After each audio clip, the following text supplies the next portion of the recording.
Cristo es la única roca inconmovible. Todo lo demás es arena. Hemos llegado a un punto de retorno, a un punto donde solo existe una opción: de regreso a la cruz.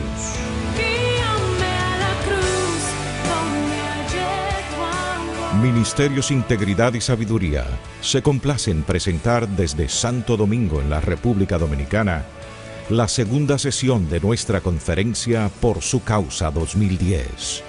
Sean bienvenidos y dispongamos nuestros corazones para ir juntos de regreso a la cruz. Hace unas décadas atrás, un famoso predicador llamado Donald Grey Barnhouse planteó una pregunta un tanto extraña. ¿Cómo luciría una ciudad si el diablo tomara completo control sobre ella? Su respuesta fue sorprendente. Todos los bares cerrarían, la pornografía se desvanecería, las calles estarían llenas de personas bien arregladas que se sonríen unas a otras, los niños dirían sí señor y no señora, y las iglesias estarían llenas cada domingo, solo que Cristo no sería predicado en ellas. Yo creo que el mensaje que Barnhouse quiere comunicar con esta inusual ilustración es muy evidente. El diablo estaría dispuesto a promover la moral y el decoro entre los hombres siempre y cuando eso los mantuviera alejados del mensaje del evangelio, cuyo centro es Cristo y este crucificado. A través de todas las épocas, ese ha sido el foco del ataque de Satanás. Y las iglesias de Cristo de nuestra generación no somos la excepción. Mis amados hermanos, pastores que están aquí en esta tarde, predicar fielmente el evangelio nunca ha sido fácil, nunca lo será. A través de los siglos, la iglesia de Cristo ha experimentado muchas veces persecución física, pero en muchas otras ocasiones la iglesia ha sido presionada para acotejar el mensaje, para acomodarlo a la cultura imperante. Y es precisamente acerca de ese aspecto que yo quiero hablarles en esta tarde a la luz de 1 Corintios, capítulo 1, versículos 18 al 25. Si tienen su Biblia, si son tan amables de ir conmigo allí, 1 Corintios, capítulo 1, versículos 18 al 25. Dice el apóstol Pablo: porque la palabra de la cruz es locura a los que se pierden, pero a los que se salvan, esto es, a nosotros es poder de Dios. Pues escrito está: destruiré la sabiduría de los sabios, desecharé el entendimiento de los entendidos. ¿Dónde está el sabio? ¿Dónde está el escriba? ¿Dónde está el disputador de este siglo? ¿No ha enloquecido Dios la sabiduría del mundo? Pues ya que en la sabiduría de Dios el mundo no conoció a Dios mediante la sabiduría, agradó a Dios salvar a los creyentes por la locura de la predicación. Porque los judíos piden señales y los griegos buscan sabiduría, pero nosotros predicamos a Cristo crucificado. Para los judíos ciertamente tropezadero, para los gentiles locura, mas para los llamados, así judíos como griegos, Cristo poder de Dios y sabiduría de Dios. Porque lo insensato de Dios es más sabio que los hombres, y lo débil de Dios es más fuerte que los hombres. Para que nosotros podamos comprender este pasaje, debemos conocer un poco del trasfondo de esta iglesia a la que Pablo envió esta carta originalmente. Corinto era una ciudad griega de gran importancia en los tiempos del Nuevo Testamento. Y Dios levantó una iglesia allí en el segundo viaje misionero de Pablo, a la que se añadió una gran membresía durante el año y medio que el apóstol Pablo estuvo ministrando en la ciudad. Pero lamentablemente, muchos de los miembros de esta iglesia habían arrastrado consigo algunos de los aspectos más dominantes de su cultura. Los griegos, como la mayoría de ustedes saben, eran muy aficionados a la filosofía, eran muy aficionados a la retórica, es decir, el arte de la elocuencia. poder hablar y argumentar bien. Unos 3 siglos antes del apóstol Pablo habían aparecido en Atenas los primeros filósofos que comenzaron a enseñar por paga el arte de la retórica, el arte de la oratoria. Se llamaban sofistas. Hoy día la palabra sofisticado nos suena a algo complejo, a algo de cierto valor. No, la palabra sofisticado significa falseado. Los sofistas eran fantásticos, creando argumentos que parecían ser verdad, pero que no eran verdad. Una buena ilustración de este caso de los sofistas, con quienes Pablo definitivamente está tratando en este pasaje, es el caso de un maestro llamado Tisias. Acaba de enseñar a su discípulo Corax acerca de la buena oratoria. Al final del curso le dice: págame. Corax le dice: no, yo no debo pagarte. Si tú me enseñaste lo suficientemente bien, yo debería poder convencerte de que no te debo pagar. Y si no puedo convencerte de que no te debo pagar, entonces no me enseñaste bien. Eso es un sofisma. Por supuesto, Tisias era el maestro. Así que Tisias le responde: no. Si tú puedes convencerme de que no me debes pagar, entonces págame porque te enseñé bien. Y si no puedes convencerme, entonces págame porque no me convenciste. Y a los griegos les fascinaba eso. Les fascinaba eso. Y se agrupaban en torno a estos maestros, los cuales formaban escuelas que rivalizaban entre sí. El problema es que muchos de estos creyentes en Corinto habían introducido ese espíritu sectario dentro de la iglesia. Se agrupaban en torno a sus maestros religiosos, no porque veían en ellos un sincero amor a Cristo y un real compromiso con el evangelio. Se agrupaban en torno a ellos porque les fascinaba su elocuencia, les fascinaba su oratoria. Estos corintios se dejaban impresionar más por la forma que por el fondo. Por supuesto, eso los llevó a tener una visión distorsionada del ministerio cristiano, a tal punto que algunos llegaron a menospreciar al apóstol Pablo porque no satisfacía sus expectativas como orador. Ellos querían un maestro que los extasiara con su oratoria y con su conocimiento de filosofía, no un simple predicador que se contentara con proclamar el mero evangelio de Cristo.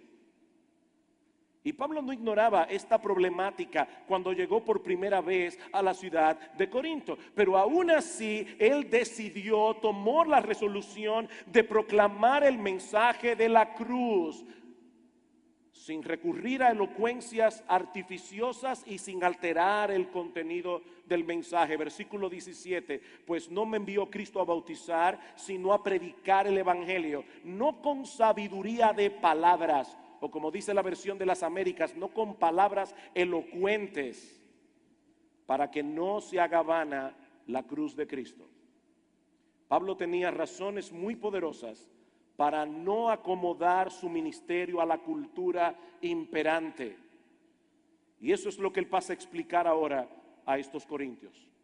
¿Por qué yo no acomodé mi mensaje a vuestra cultura? Primera razón: porque la palabra de la cruz que el mundo tiene por locura es el instrumento que usa Dios para destruir la arrogancia humana. Versículo 18: porque la palabra de la cruz es locura a los que se pierden, pero a los que se salvan, esto es, a nosotros, es poder de Dios. En los tiempos del apóstol Pablo, los hombres habían encargado de agrupar a los seres humanos en diversas categorías: judíos y griegos, romanos y bárbaros, libres y esclavos. Pero ahora Pablo nos dice que la verdadera línea divisoria que separa a la raza humana es la palabra de la cruz, el evangelio de Jesucristo. Todo el mundo se encuentra en un lado o en otro de esta raya. Para aquellos que se pierden, este mensaje es una tontería, una verdadera locura. ¿Cómo es posible que la salvación de la raza humana dependa de un judío que fue crucificado en una cruz? Eso no parece tener ningún sentido. Pero eso que para los incrédulos no tiene ni pies ni cabeza, para aquellos que se salvan, dice Pablo, es poder de Dios. Ahora, noten algo interesante aquí. Este proceso de argumentación que Pablo está usando en el pasaje, de primera impresión nos parece un tanto extraño. Parecería más lógico que él dijera que ese mensaje de la cruz, que para el mundo es locura y necedad, para aquellos que se salvan es sabiduría de Dios. Ese contraste es más natural. De hecho, noten lo que dice en el versículo 25, porque lo insensato de Dios es más sabio que los hombres. Necedad, sabiduría. Pero eso no es lo que Pablo dice en el versículo 18. Pablo dice que esa palabra de la cruz, que para aquellos que se pierden es locura, para los que se salvan es poder de Dios. Poder de Dios. Recuerden que él está explicando su declaración del versículo 17. Y lo que Pablo está diciendo aquí es que él no trató de ganarse a los corintios con filosofías humanas. Él no trató de ganarse a los corintios usando una oratoria fascinante. ¿Saben por qué? Porque él no quería que el evangelio perdiera su poder.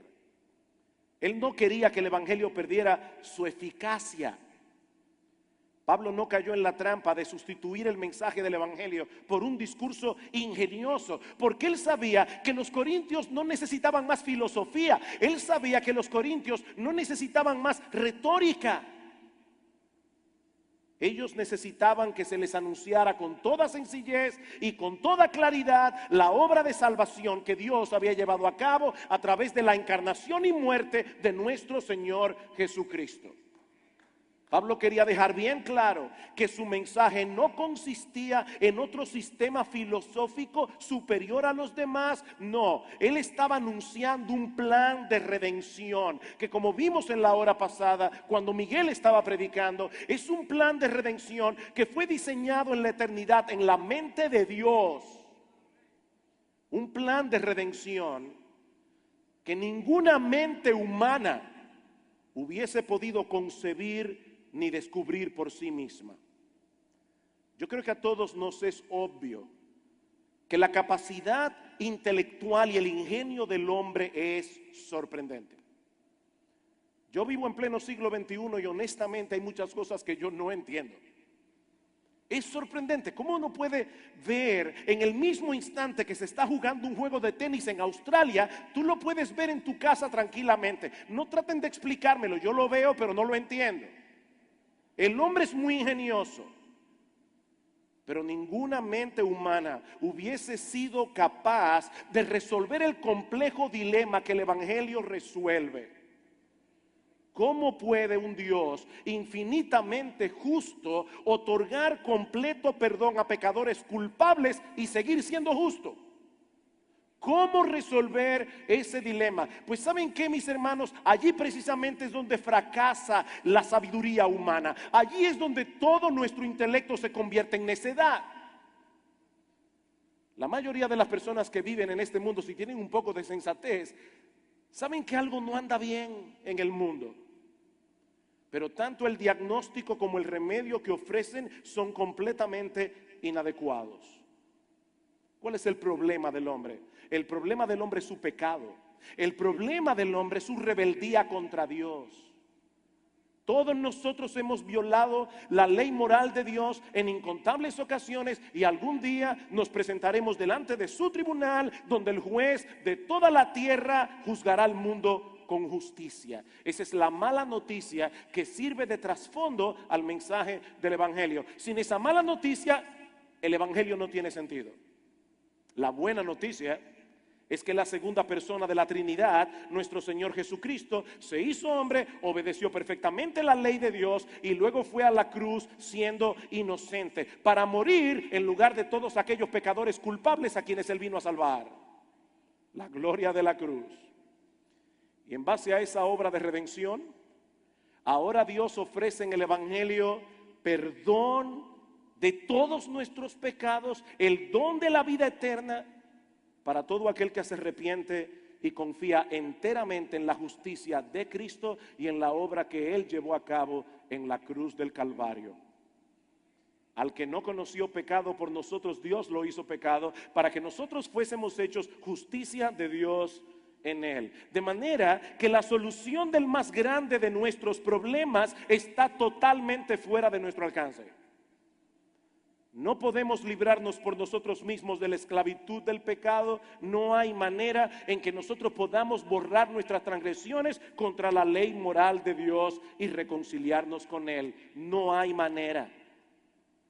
Pero es precisamente en ese punto en el que nosotros somos completamente impotentes e incompetentes, donde Dios manifiesta su poder. Es por eso que Pablo dice que en la cruz del Calvario toda la arrogancia y todo el orgullo humano quedan completamente destrozados. Versículo 19, pues está escrito: destruiré la sabiduría de los sabios y desecharé el entendimiento de los entendidos. Está escrito, dice Pablo. Dios había determinado destruir la arrogancia y la autosuficiencia de los hombres. ¿Y saben cuál es el misil que él usa? La palabra de la cruz. La palabra de la cruz. Allí quedó evidenciada la infinita sabiduría de Dios en contraposición a la limitadísima sabiduría humana. Versículo 20, ¿dónde está el sabio? ¿Dónde está el escriba? ¿Dónde está el disputador de este siglo? ¿Acaso no ha enloquecido Dios la sabiduría del mundo? En palabras sencillas, lo que Pablo está diciendo aquí es que las mentes que el hombre más admira vienen a ser necedad cuando tienen que lidiar con el problema del pecado y con nuestro destino eterno. Dios enloqueció la sabiduría del mundo. La enloqueció. Pero la palabra de la cruz no solo aplasta el orgullo humano, sino que es también el instrumento poderoso que usa Dios para salvar a los creyentes. Versículo 21. Pues ya que en la sabiduría de Dios el mundo no conoció a Dios mediante la sabiduría, agradó a Dios salvar a los creyentes por la locura de la predicación. Wow, impresionante. Pablo está diciendo aquí que fue un designio de Dios, un designio de su sabiduría, limitar la sabiduría humana para que el hombre no fuera capaz de conocerle por medio de la sabiduría del hombre. Ya que conforme a la sabiduría de Dios, el hombre no conoció a Dios mediante la sabiduría. Eso lo decidió Dios. Eso lo determinó Dios. ¿Saben para qué? Para destruir la arrogancia humana. Dios destruye nuestra soberbia por nuestro bien. Porque es la única manera en que nosotros podemos venir a Cristo en arrepentimiento y fe. Pero ahora noten algo. Pablo da un paso más adelante y nos dice que Dios determinó soberanamente que muchos sí iban a conocerle. Muchos le conocerían. Pero a través de una metodología que la sabiduría humana nunca hubiese podido prever: la locura de la predicación. En otras palabras, la proclamación de eso que Cristo llevó a cabo en la cruz del Calvario y que para el hombre es una estupidez. Cuando ese mensaje es proclamado en el poder del Espíritu Santo, Dios manifiesta su gracia salvadora. Nadie será salvo a menos que crea en Cristo. Y nadie podrá creer en Cristo a menos que se exponga al mensaje del Evangelio. A menos que sepa lo que ese Cristo hizo en la cruz del Calvario para salvar a pecadores. Pero hay un problema, hermanos. El problema es que el diablo sabe eso. El problema es que el diablo conoce el poder del Evangelio.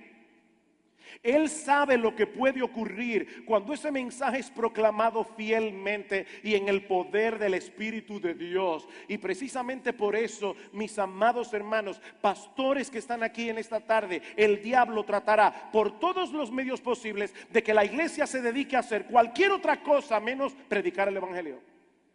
Cualquier otra cosa. A Satanás no le importa si las iglesias se llenan de gente, como decía Barnhouse. Siempre y cuando esas iglesias pongan a un lado la predicación de la palabra de Dios. siempre que no proclamen el evangelio de Jesucristo. ¿Recuerdan ustedes la parábola del rico y Lázaro? Cómo el rico, estando en el infierno, estando en tormento, le pide a Abraham: Padre Abraham, envía a Lázaro para que vaya a mis 5 hermanos y les testifique, para que ellos no vengan también a este horrible lugar. Abraham le contesta a Moisés y a los profetas: ¿tienen? Óiganlos. No, Padre Abraham. Me imagino al rico pensando: mis hermanos no leen la Biblia. Pero yo estoy seguro de que si alguien se levantara de los muertos, ellos escucharían el mensaje. ¿Saben cuáles son las palabras que Cristo pone en la boca de Abraham? No. Si no oyen a Moisés y a los profetas, tampoco se persuadirán, aunque algunos se levantaren de los muertos. ¿Acaso no es cierto que Lázaro resucitó y que muchos judíos se enteraron? ¿Creyeron los líderes religiosos de Israel? No, quisieron matar a Jesús y matar a Lázaro. Dice en Juan capítulo 11 y capítulo 12. No, si no oyen a Moisés y a los profetas, si no es a través de la bendita palabra de Dios, no se persuadirán, aunque algunos se levantare de los muertos. Es la palabra de Dios la que tiene el poder, no las opiniones humanas. Ahora, ¿saben de qué hablan Moisés y los profetas? Vayan a Lucas capítulo 24. Si no oyen a Moisés y a los profetas. ¿Y cuál es el tema de Moisés y los profetas? Dice en el capítulo 24, versículo 25, cuando Cristo iba caminando hacia Emaús y se apareció a los discípulos que iban camino hacia la ciudad, entonces Él les dijo, versículo 25: oh insensatos y tardos de corazón para creer todo lo que los profetas han dicho. ¿No era necesario que el Cristo padeciera estas cosas y que entrara en su gloria? Y comenzando desde Moisés y siguiendo por todos los profetas, les declaraba en todas las escrituras lo que de él decían. Cristo es el centro de ese mensaje, el mensaje que usa Dios para salvar a pecadores. Queridos hermanos, nosotros debemos resistir la tentación de sustituir la predicación de la palabra de Dios por cosas más llamativas y entretenidas. Es por medio de las escrituras que Dios nos da sabiduría para que podamos ser salvos. Dice 2 Timoteo capítulo 3 versículo 15: la palabra de Dios es viva y eficaz y más cortante que toda espada de 2 filos. La palabra de Dios. Pablo sabía cuando fue a Corinto que su predicación no iba a ser potable para muchos, pero aún así ni alteró el mensaje ni cambió la metodología. Versículo 22: porque los judíos piden señales y los griegos buscan sabiduría, pero nosotros predicamos a Cristo crucificado, para los judíos ciertamente tropezadero, para los gentiles locura. Leyendo este pasaje en esta semana, me vino a la mente el texto de Eclesiastés. Definitivamente no hay nada nuevo debajo del sol. Los problemas que Pablo enfrentó al ministrar a los judíos y a los griegos de su época son exactamente los mismos que nosotros tenemos que enfrentar en el día de hoy. Los judíos piden señales, los griegos buscan sabiduría. Constantemente los judíos estaban demandándole al Señor, haz una señal, haz un milagro. Cristo les dijo en Mateo 12:39: la generación mala y adúltera demanda señal. Ahora, todos nosotros sabemos que Jesucristo hizo muchos milagros, pero Cristo no aceptó ser manipulado ni rebajado a la posición de un simple milagrero que hace unos cuantos trucos espectaculares para que la gente crea en él. Eso no solo hubiera distorsionado la naturaleza de su obra, eso hubiera colocado al pecador en una posición de superioridad con respecto a Cristo. Muéstrame alguna de tus obras para que yo pueda evaluarte y ver si tú eres digno de confianza. Señor, yo te seguiré si salvas a mi hijo. Señor, te seguiré si puedes recomponer mi matrimonio. Solo te pido, Señor, que me proveas un mejor trabajo, una mejor casa, un mejor sueldo, un mejor marido, cualquier cosa. Yo quiero ver tu poder. Yo quiero poder evaluarte, Señor, y así poder seguirte. Ese es uno de los grandes problemas del llamado evangelio de la prosperidad. Si es que puede llamársele evangelio. En vez de llevar a los hombres a buscar en Cristo al que puede salvarlos de sus pecados y reconciliarlos con Dios, estos evangelistas presentan a Cristo como una mezcla de genio de la lámpara de Aladino con psiquiatra todopoderoso.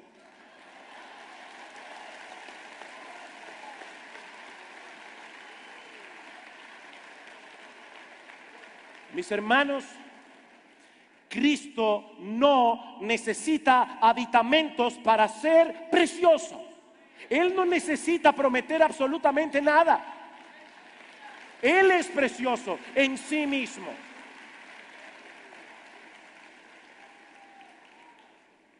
Como veíamos en un texto no sé si fue en la sesión pasada, Cristo es la perla de gran precio. Y sabes que si tú estás aquí sin Cristo, por esa perla vale la pena perderlo todo, absolutamente todo, solo para conocerlo a Él. Dice el salmista en el Salmo 73, en cuanto a mí, el acercarme a Dios es el bien. El acercarme a Dios, simplemente. Y el apóstol Pablo dice en Filipenses capítulo 3, pero cuantas cosas eran para mí ganancias, las he estimado como pérdidas por amor de Cristo. Y ciertamente aún, dice Pablo, unos 30 años después de su conversión, unos 30 años después de su encuentro con Cristo en el camino a Damasco, aún estimo todas las cosas como pérdidas por la excelencia del conocimiento de Cristo Jesús mi Señor, por amor del cual lo he perdido todo y lo tengo por basura, por basura. No hay nada más excelente que conocer a Cristo con dinero o sin dinero, con salud o sin salud, sea que tengas un buen matrimonio o escúchame bien, o sea que tu cónyuge incrédulo te abandone porque no quiere vivir con una creyente. Cristo sigue siendo glorioso como quiera. Los judíos demandaban señales, los griegos sabiduría. Sabiduría. Yo no tengo problemas en creer en Dios, siempre y cuando Él se amolde a lo que mi entendimiento juzga como razonable. No, entonces tú no estás creyendo en Dios, tú estás creyendo en tu razón, tú estás creyendo en tu intelecto. ¿Saben una cosa? A final de cuentas, el problema de los judíos y el problema de los griegos eran muy similares entre sí. Dios tiene que encajar con mis expectativas. Dios tiene que doblegarse ante mis demandas. Pero mi amigo, Dios es Dios. Él no puede ser domesticado. Nosotros servimos a un Dios que no puede ser domesticado por el hombre. Él diseñó un plan de salvación. Él estableció la metodología para que esa salvación viniera a ser eficaz en el corazón de los hombres. La locura de la predicación. La locura de la predicación. Versículo 22, otra vez. Dice Pablo, porque los judíos piden señales, los griegos buscan sabiduría, pero nosotros predicamos a Cristo crucificado. Para los judíos, ciertamente tropezadero, para los gentiles, locura. En la mentalidad judía, un crucificado era un hombre maldito de Dios. Dice en Deuteronomio capítulo 21, versículo 23, maldito todo aquel que es colgado en un madero. Cuando Pablo predicaba a Cristo crucificado, los judíos de la ciudad de Corinto pensaban dentro de sí, ¿cómo se atreve este hombre a decir que el Mesías que nos fue profetizado en el Antiguo Testamento murió en una cruz? Y si para ellos el evangelio era un tropiezo, para los griegos y para los romanos era una soberbia estupidez. Los romanos reservaban la muerte de cruz para los criminales y para los esclavos. Y tú dices, Pablo, que el Salvador del mundo es un judío que fue condenado a morir en una cruz por un procurador romano. Jamás en mi vida había oído semejante estupidez. Pero eso que era un tropiezo para los judíos y una estupidez para los griegos, no era otra cosa que la mayor manifestación del poder y de la sabiduría de Dios. Versículo 24, mas para los llamados, así judíos como griegos, Cristo, poder de Dios y sabiduría de Dios. ¿Saben por qué Pablo predicaba el evangelio? Aún conociendo de antemano las reacciones adversas del mundo incrédulo. Por favor, no se olviden que Pablo era judío.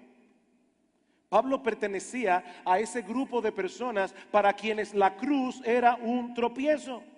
Pablo sabía eso. Pero él sabía ahora que el llamado eficaz de Dios vence la obstinación humana para los llamados.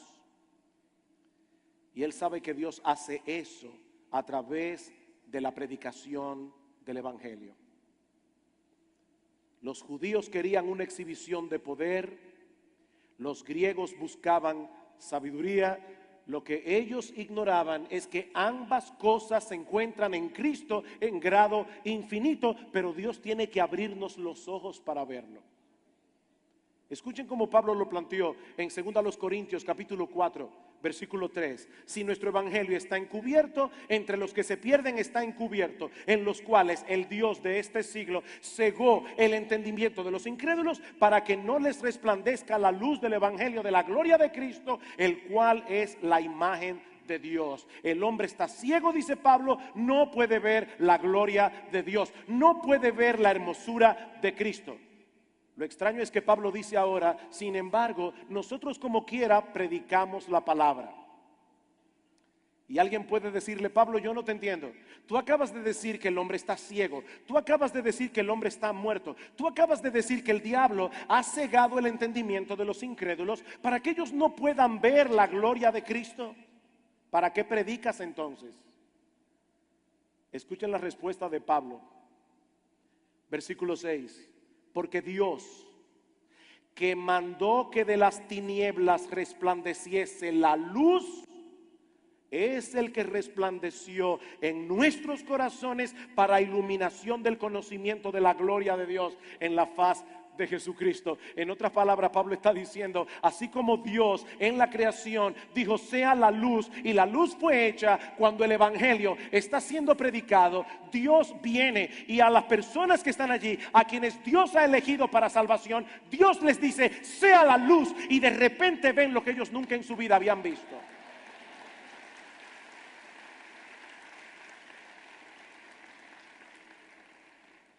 Miren, mis hermanos, por más duro que sea un corazón y por más entenebrecido que esté el entendimiento de un hombre, Dios puede transformarlo en un segundo. En un segundo. Y Él ha prometido hacerlo a través de la locura de la predicación. Yo recuerdo la primera vez que fui a un estudio bíblico. Me gustó el grupo. Lo primero que me llamó la atención es que eran cristianos y no eran estúpidos. Eso para mí en ese momento era extrañísimo. Y yo les dije antes de irme, voy a seguir viniendo, pero que conste, yo nunca me voy a convertir. Si alguien me hubiera dicho que 32 años después yo iba a estar parado en un púlpito predicando ese evangelio, hubiera estado riéndome hasta ahora. Dios tiene poder para vencer nuestra necedad.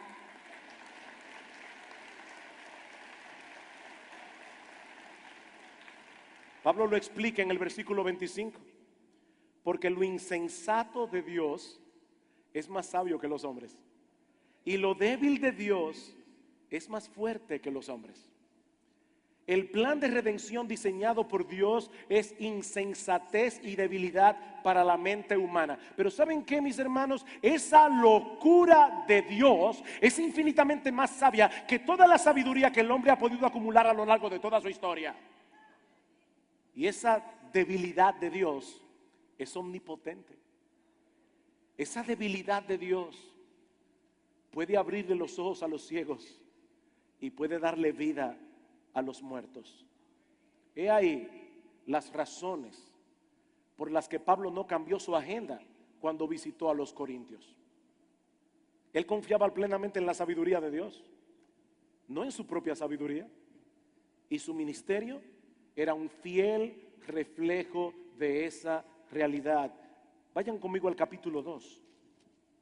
Escuchen lo que dice Pablo aquí.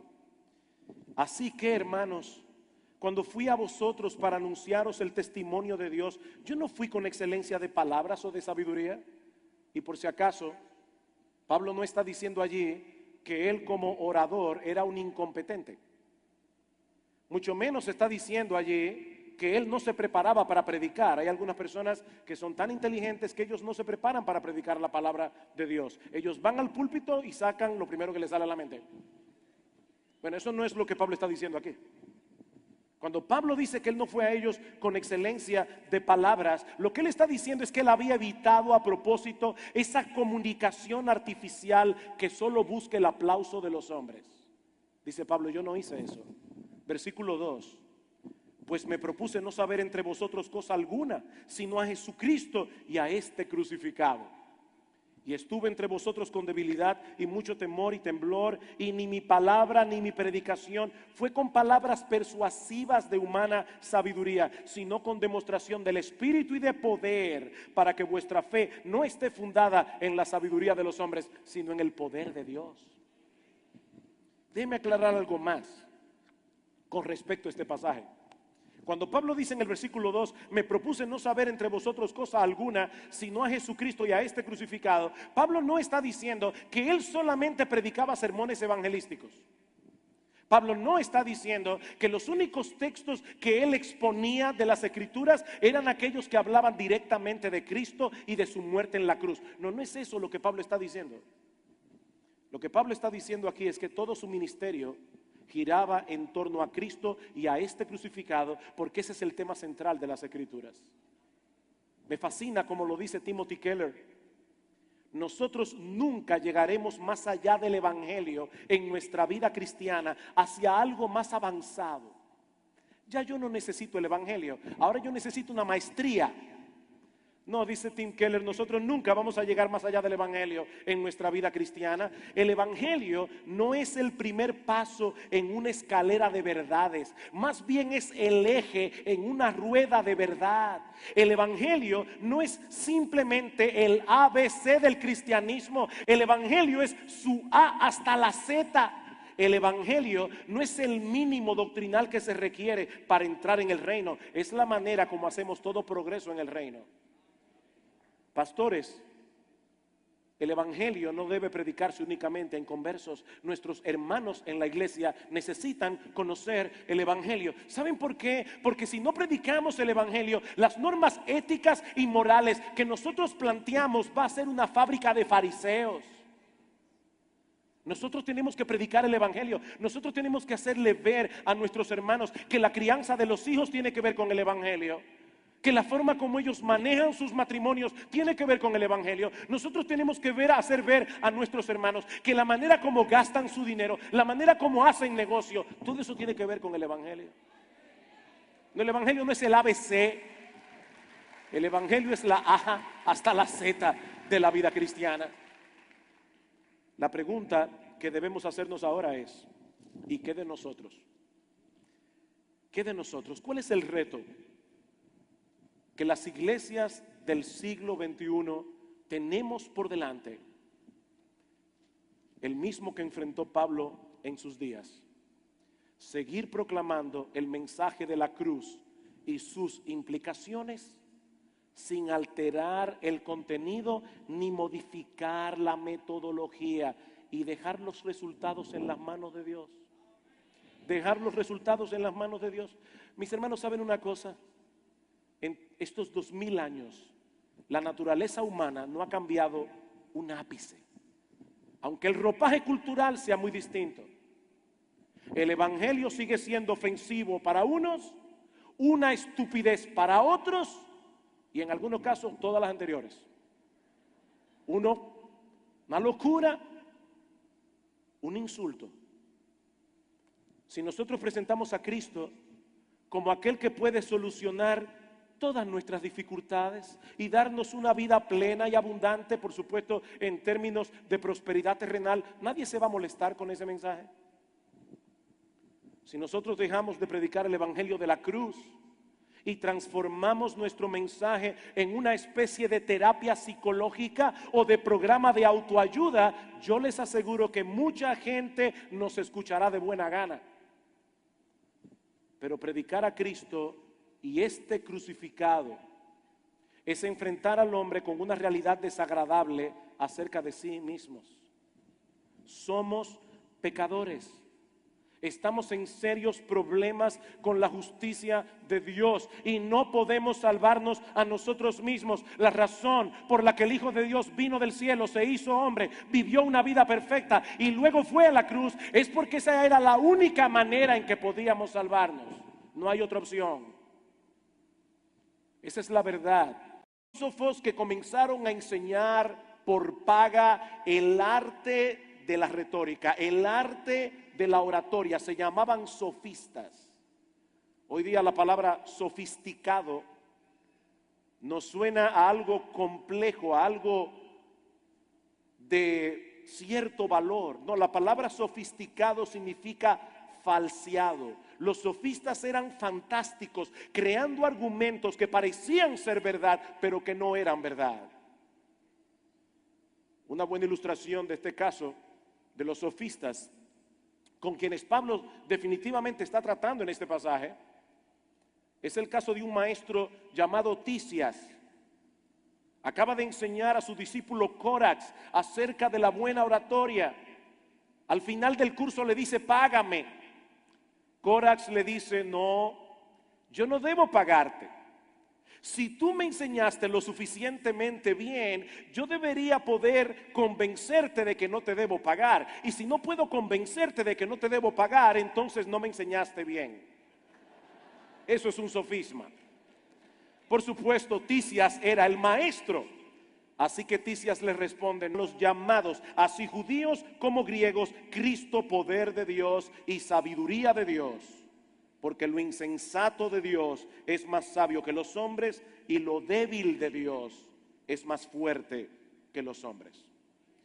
Para que nosotros podamos comprender este pasaje, debemos conocer un poco del trasfondo de esta iglesia a la que Pablo envió esta carta originalmente. Corinto era una ciudad griega de gran importancia en los tiempos del Nuevo Testamento. Y Dios levantó una iglesia allí en el segundo viaje misionero de Pablo, a la que se añadió una gran membresía durante el año y medio que el apóstol Pablo estuvo ministrando en la ciudad. Pero lamentablemente muchos de los miembros de esta iglesia habían arrastrado consigo algunos de los aspectos más dominantes de su cultura. Los griegos, como la mayoría de ustedes saben, eran muy aficionados a la filosofía, eran muy aficionados a la retórica, es decir, el arte de la elocuencia, poder hablar y argumentar bien. Unos 3 siglos antes del apóstol Pablo habían aparecido en Atenas los primeros filósofos. Cristo es la única roca inconmovible. Todo lo demás es arena.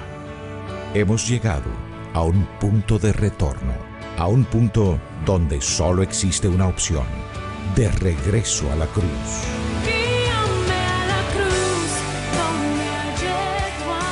Ministerios Integridad y Sabiduría se complace en presentar desde Santo Domingo, en la República Dominicana, la segunda sesión de nuestra conferencia Por su Causa 2010. Sean bienvenidos y dispongamos nuestros corazones para ir juntos de regreso a la cruz. Hace unas décadas atrás, un famoso predicador llamado Donald Grey Barnhouse planteó una pregunta un tanto extraña: ¿cómo luciría una ciudad si el diablo tomara completo control sobre ella? Su respuesta fue sorprendente.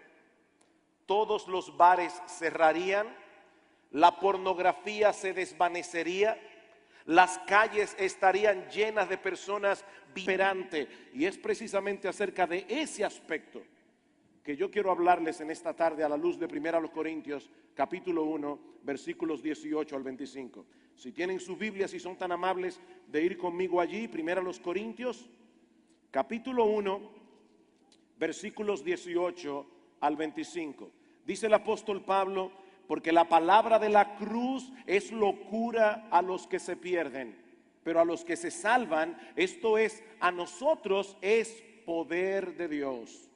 Pues escrito está: destruiré la sabiduría de los sabios, desecharé el entendimiento de los entendidos. ¿Dónde está el sabio? ¿Dónde está el escriba? ¿Dónde está el disputador de este siglo? ¿No ha enloquecido Dios la sabiduría del mundo? Pues ya que en la sabiduría de Dios el mundo no conoció a Dios mediante la sabiduría, agradó a Dios salvar a los creyentes por la locura de la predicación. Porque los judíos piden señales y los griegos buscan sabiduría, pero nosotros predicamos a Cristo crucificado. Para los judíos ciertamente tropezadero, para los gentiles locura, mas para bien arregladas que se sonríen unas a otras. Los niños dirían sí señor y no señora, y las iglesias estarían llenas cada domingo. Solo que Cristo no sería predicado en ellas. Yo creo que el mensaje que Barnhouse quiere comunicar con esta inusual ilustración es muy evidente. El diablo estaría dispuesto a promover la moral y el decoro entre los hombres siempre y cuando eso los mantuviera alejados del mensaje del evangelio, cuyo centro es Cristo y este crucificado. A través de todas las épocas, ese ha sido el foco del ataque de Satanás. Y las iglesias de Cristo de nuestra generación no somos la excepción. Mis amados hermanos, pastores que están aquí en esta tarde, predicar fielmente el evangelio nunca ha sido fácil, nunca lo será. A través de los siglos, la iglesia de Cristo ha experimentado muchas veces persecución física, pero en muchas otras ocasiones la iglesia ha sido presionada para acotejar el mensaje, para acomodarlo a la cultura